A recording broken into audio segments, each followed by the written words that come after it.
சாமர்த்திய பத்தி பேச வந்திருக்கேன். ஆப்போசிட்ல இருக்க சந்திரலேகா சொன்னாங்க சாமர்த்தியம் இல்லாம ஏமாற்றம் தான் அடைய முடியும்னு சொல்றாங்க. ஆனா நான் சொல்றேன் நடுவர் அவர்களே, சத்தியம் இல்லாம சாமர்த்தியம் கிடையாது நண்பர் அவர்களே. ஒரு குடிகாரனை எடுத்துக்கோங்க நடுவர் அவர்களே, அவங்க தான் மனைவி மேலேயும் தான் குழந்தை மேலேயும் 1000 சத்தியம் பண்ணுவாங்க நடுவர்களே. ஆனா மறுநாளே ஒரு பாட்டிலோட வந்து நிற்பாங்க நடுவர்களே. இதுல இருந்தே தெரியணும் அவங்க சத்தியத்தை எப்படி பயன்படுத்துறாங்க, எப்படி யூஸ் பண்றாங்கன்னு இதுல இருந்து தெரியணும் நடுவர் அவர்களே.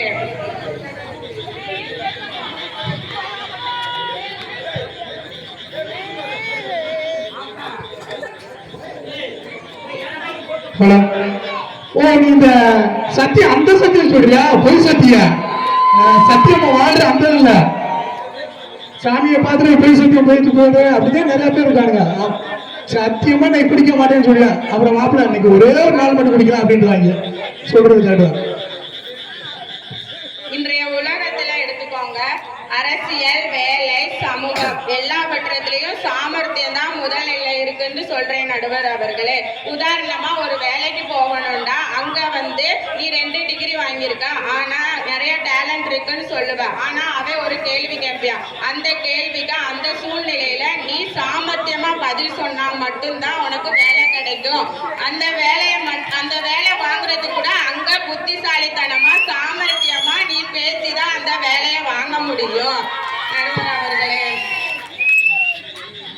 இன்றைய காலத்துல பொய் பேச தெரிந்தவன் புத்திசாலி, உண்மை பேச தெரிந்தவன் முட்டாள் என முத்திரை குத்துறாங்க நடுவர் அவர்களே. இது உண்மையா பொய்யான்னு நீங்களே சொல்லுங்க நடுவர் அவர்களே. நான் இவங்களை பொய் சொல்லுங்கன்னு சொல்லல நடுவர்களே, புத்திசாலித்தனமா சாமர்த்தியமா யோசித்து பதில் சொல்லுங்கன்னு தான் சொல்றேன் நடுவர் அவர்களே.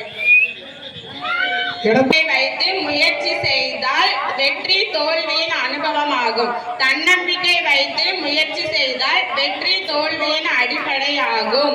நம்பிக்கை வைத்து சுய கட்டுப்பாடுடன் விடாமுயற்சியுடன் கடினமான உழைப்பு செய்தால் தோல்வி வெற்றியின் அடிப்படையாகும் என்று கூறுகிறேன் நடுவர் அவர்களே. எல்லாரும் தூங்குற மாதிரி இருக்காங்க, ஒரு கதை மட்டும் சொல்லிட்டு முடிச்சிடறேன் நடுவர் அவர்களே.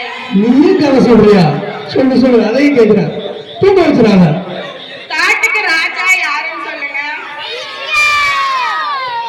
அந்த சிங்கம் வந்து காட்டுக்கு ராஜா வந்து சிங்கம். அந்த சிங்க இடத்துக்கு வந்து யாருமே போக கூடாது. ஆனா ஒரு முயல் வந்து விளையாட்டா அந்த சிங்க இடத்துக்கு வந்து போயிடுச்சு. அந்த இடத்துல வந்து அந்த சிங்கம் வந்து அந்த முயலை வேட்டையாடணும்னு நினைக்குது.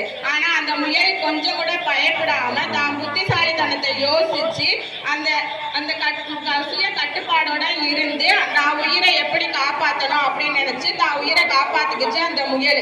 இந்த இடத்துல அந்த முயல் போய் அந்த சிங்கத்துக்கிட்ட நான் சத்தியமா இனிமே உன் இடத்துக்கு வரமாட்டேன் அப்படின்னு சொல்லி பேச்சுவார்த்தை நடத்திருந்தா அந்த முயல் இன்னைக்கு உயிரோட இருந்திருக்காது. ஆனா அந்த முயல் சாமர்த்தியமா யோசித்து புத்திசாலித்தனமா பயன்படுத்தி தான் உயிரை தப்பிச்சு வச்சிருக்கு. இதுல இருந்தே தெரியுது நடுவர் அவர்களே, சத்தியம் பயன்படுத்தினா ஏமாற்றம் தான் அடைய முடியும், சாமர்த்தியத்தை பயன்படுத்தினா வெற்றி கிடைக்கும். சாமர்த்தியத்திலே தீர்வு வழங்குவேன் என்று நம்பி எனது உயிரை முடித்துக் கொள்கிறேன். பேசினாங்களே சாமர்த்தியம் தான் தேவை, சத்தியம் தேவையில்லை என்று. சத்தியதான் தேவை, சாமர்த்தியம் தேவையில்லை. இப்போ பாருங்க, ரேஷன் கடையில மக்கள் சத்தியத்தை கடைபிடித்து லைன்ல போய் நின்றனால தானே அவங்க பொருள் அவங்களுக்கு கிடைக்குது, அவங்க காயப்படாம இருக்காங்க. இதே இது சாமர்த்தியத்தை பயன்படுத்தி அவங்க போனா அவங்க இஷ்டத்துக்கு போய்க்கிறாங்க. அப்போ அவங்களோட பொருளும் வாங்க முடியாது, அவங்களுக்கு காயமும் அடையும் நடுவர்களே. இப்போ பாருங்க நடுவர்களே, மக்களை சத்தியத்தை தான் கடைபிடிக்கிறாங்க, சாமர்த்தியத்தை கடைபிடிக்க மாட்டேங்கிறாங்க. நடுவர்களே, நீங்களே ஒரு பேங்க்குக்கு போய் பணம் எடுக்க போறீங்க.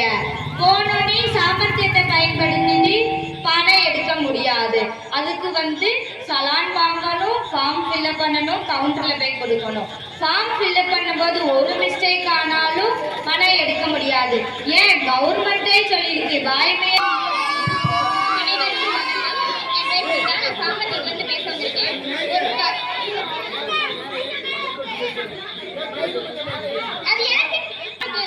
கதை சொல்றேன். ஒரு சின்ன கதையில தான் இருக்கிறான்.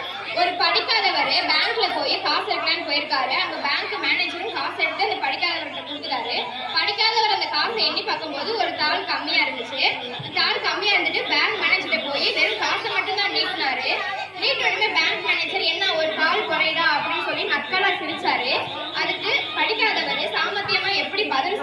பாருங்க.